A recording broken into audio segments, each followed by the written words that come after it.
आपको स्वागत किए हैं, आपके साथ साथ आए हैं, घूम रहे थे, उनको जो है एक बैठने के लिए कमती में औपचारिकता के नाते उनको जो है नाम भी नहीं यहाँ बुलाया गया है। ये क्या है?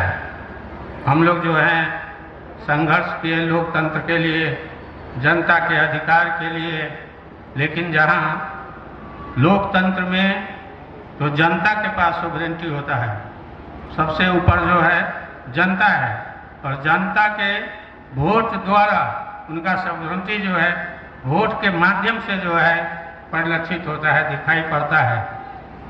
लेकिन अभी लगता ऐसा है कि ये नेपाल जो है लोकतंत्र तो है, गणतंत्र भी तो है, लेकिन अभी भी यहाँ का चाल चलन गोरखाली साम्राज्यवाद के ही तरह है। यहाँ अभी जब मैंने पूछा यहाँ के मेयर से तो उन्होंने कहा कि ऊपर से ही है इस तरह का व्यवस्था किया गया, तो सबसे ऊपर तो हमारे सामने है, उनसे ऊपर तो कोई नहीं है नेपाल में। और इस संविधान के बहुमोदी फिर हमारे जनप्रतिनिधि जो निर्वाचित जनप्रतिनिधि जी हैं उनको समान भी नहीं दिया जा सका। इसमें महोत्तरी के बहुत सारे सांसद जो 3 नंबर के तो हम देखे ही हैं, और सांसद लोग भी यहाँ उपस्थित थे, लेकिन उनके विषय में कुछ नहीं। तो अभी भी ये जंगे शासन यहाँ भी है, मधेश में तो है ही, पूरे देश में भी जो है जानते हैं जंग बहादुर जो है लाठी गोली बंदूक के भर पर जो है सत्ता कब्जा किया था नेपाल में, और वो नायक कहलाता है। इतिहास में सिर्फ जंग बहादुर ही नहीं, जंग बहादुर तो हमारे देश के ही थे, विदेश में भी ऐसे लाठी गोली बंदूक से जो सत्ता हथियाया है उनको जो है इतिहास जो है महान नायक के रूप में देखा है।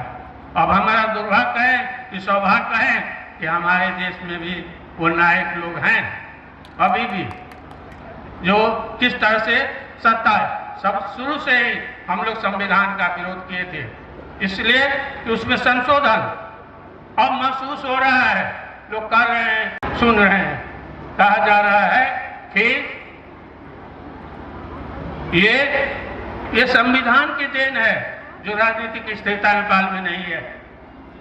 6 महीना बरस दिन पर जो है यहाँ 2 महीना 3 महीना पर जो है सत्ता में परिवर्तन हुआ, हम लोग उसी समय काफी, लेकिन हमारे साथ व्यवहार क्या हुआ, काठमांडू में जब कोई जुलूस निकलता है तब पानी के फुहारा से उस पर कंट्रोल किया जाता है, लेकिन वहां भी इस बात देखे कि 2 नवयुवक को गोली का सामना करना पड़ा, उनकी मौत हो गई।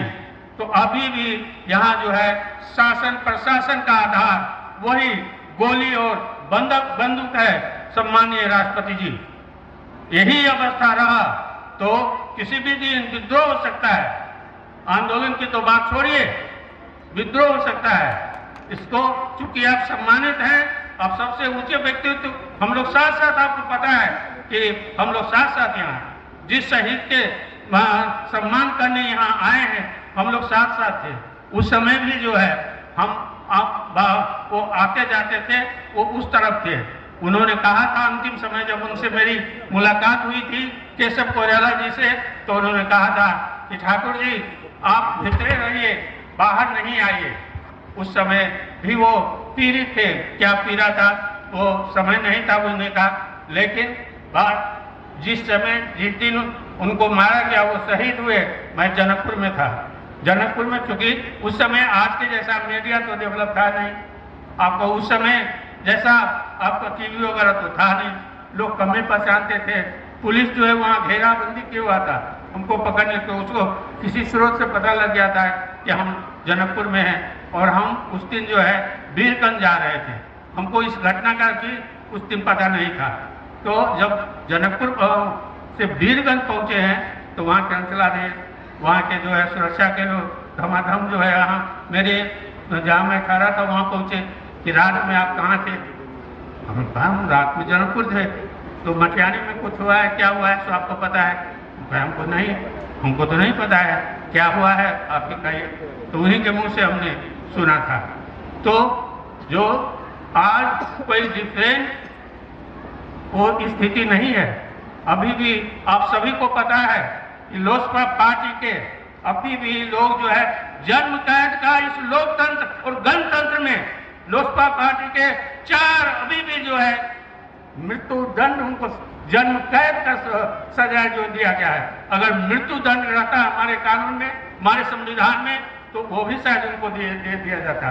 घटना जिस दिन हुआ था तो ये गलत ढंग से जो है उन लोगों पर जो है मुद्दा चला के और फैसला भी हुआ है उनके विरुद्ध में, जो लाठी गोली बंदूक से जो है उनके पक्ष में ही फैसला हुआ सम्मानित अदालत के द्वारा। अदालत का हम लोग सम्मान करते हैं, इसलिए कि उसके आदेश को किसी न किसी तरह मानना पड़ता है, कि किसी को तो मानकर जो है चलना पड़ता ही है इस हिसाब से। लेकिन इसी तरह का क्रियाकलाप अगर होता रहा तो वो सम्मान भी घटेगा। तो चूंकि अभी हालांकि अभी पुनरावेदन का जो है समय है, पुनरावेदन की तरफ वो लोग बढ़ रहे हैं, लेकिन रहने की अवस्था क्या है कि वे लोग जो है लुक छिप कर रहने के लिए बाध्य है, क्योंकि उनको पकड़ते ही जेल में जाना पड़ेगा, ये अवस्था है। तो इस तरह की अवस्था जो है किस तरह से जो है मधेश की आज अवस्था क्या है, चूड़े के बिना से मधेश पर जो है असर पड़ रहा है, कभी अनावृष्टि तो कभी अत्यधिक वृष्टि। उसी तरह से इस बार जो है आपको यहाँ धान का खेती जो है ठीक से नहीं हो पाया है, 70% जो है कम जो है धान ये हुआ है।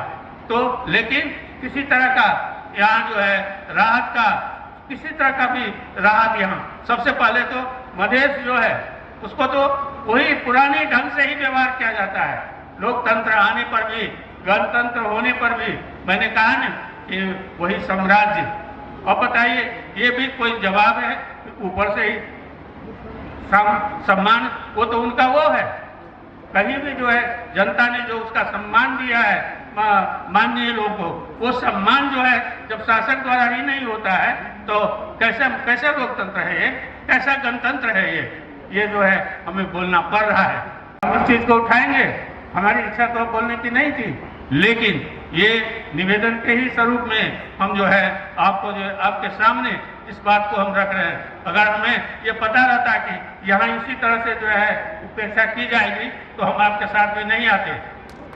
इससे पहले भी पूर्व राष्ट्रपति का वो हुआ था तो उन्होंने अपने से बुला के उनको जो है यहाँ लाए थे और हम उनके साथ जो है घूमे थे यहाँ। लेकिन आप जिनके साथ हम लोग संघर्ष किए हैं, जिनके साथ हम लोग जो है जनकपुर से लेके वहाँ काठमांडू तक जो है जेल में बैठे हैं, जिनके यही नहीं आपके जो है पूर्व प्रधानमंत्री जब सुशील कोइराला रह रहे थे भारत में तो कोरोनेशन के समय में राजा वीरेंद्र के कोरोनेशन जब हो रहा था, राज्याभिषेक, हम लोगों को जो है उस समय वहां रख दिया गया, जेल में रख दिया गया। सुशील कोइराला को भी जेल में, हम लोग भी जो है जेल में, हम फॉरेन एड के नेपाल के महाराज धीराज, हमारे मित्र महाराज धीराज के विरुद्ध में जो है वो ये लोग जो है कार्रवाई करने वाले थे, उत्पाद मचाने वाले थे, इसीलिए इन पर जो है कार्रवाई किया जाता है। तो हम लोगों के लिए तो कहीं स्थान नहीं है, कहाँ स्थान है हम लोग, न विदेश में न स्वदेश में, क्योंकि उपनिवेशिक शासन है। उपनिवेश का अपना बोली नहीं होता है, अपना भाषा नहीं होता है, सत्ताधारी का बोली भाषा ही उसका भाषा होता है। अगर जनता की भाषा, जनता को बोली थोड़ा भी समझने की आदत होती तो इस तरह की घटना नहीं होता, इस तरह की उपेक्षा नहीं होता। अभी भी जो है उपेक्षा हो रहा है, कोई फर्क नहीं पड़ा है हमारे लिए। हम रोजगार में अभी भी पीछे हैं, नौकरी में अभी भी हम पीछे हैं। यहाँ तक कि पहले पहाड़ में जाते थे यहाँ के पढ़े लिखे लोग, क्योंकि सरकारी नौकरी नहीं मिलता था, पढ़ाने के लिए शिक्षक बनकर जो है जाते, अब वो भी बंद है, वहाँ भी नहीं। राष्ट्रपति जी, हमारा ये कंप्लेन नहीं है, हमारा ये निवेदन है, जरूर आपके जो शासक लोग हैं, जो प्रधानमंत्री हैं, जो गृह मंत्री हैं, इन लोगों को, जो अर्थ मंत्री हैं, ये भी है इस बार और अभी भी हमारा कोई प्रोजेक्ट जो है अर्थ मंत्रालय से नहीं डाला जाएगा। जितना भी हम लिख कर देते हैं कोई फर्क। अभी भी 7 प्रोविंस में सबसे कम बजट मधेश के लिए है। कौन देखेगा? प्रधानमंत्री से बोले, अर्थ मंत्री से बोले, कोई सुनवाई नहीं। इस बार भी नहीं मिलेगा कुछ। मैं आप लोगों को अभी कहता हूं, बार बार विरोध करने पर भी, बोलने पर भी, मिलने पर भी सभी से जो जिम्मेवार व्यक्ति है उनसे जो है मिलकर मैं इन चीजों को सामूहिक रूप से रखता हूं। लेकिन कोई सुनवाई नहीं, किसी के द्वारा सुनवाई नहीं होता है। तो इसीलिए अगर यही अवस्था रहा, आप क्यों कर रहे हैं बैठे? आप ज़्यादा बोल रहे हैं तो धन्यवाद है बोलने के लिए, आप अवसर दिए और यही कहा कि मैं अपना जो निवेदन है आप लोगों के समक्ष रखा। आप लोग सुवरेन हैं। लोकतंत्र में जनता की सर्वोच्च शक्ति होती है, इसीलिए आप जरूर इस चीज़ पर, हमारे निवेदन पर जो है गौर करेंगे। और अंत में इतना कहते हुए मैं बहुत आभारी हूँ हमारे मेयर साहब का, क्योंकि उन्होंने कमती में हमको तो समय दिए, तो इसके लिए भी मैं आभार प्रकट करता हूँ। और राष्ट्रपति जी को इसलिए कि वो अपने साथ लाए, इसलिए भी मैं उनको जो है उनके प्रति भी आभार प्रकट करता हूँ। इतना कहते हुए मैं अपना 2 शब्द यही समाप्त करता हूँ। जय मधेश।